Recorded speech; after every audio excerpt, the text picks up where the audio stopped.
मधुरं मधुरं मदनं मधुरं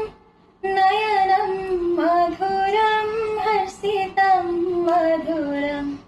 हृदयं मधुरं गमनं मधुरं मधुराधिपतेरखिलं मधुरं मधुराधिपतेरखिलं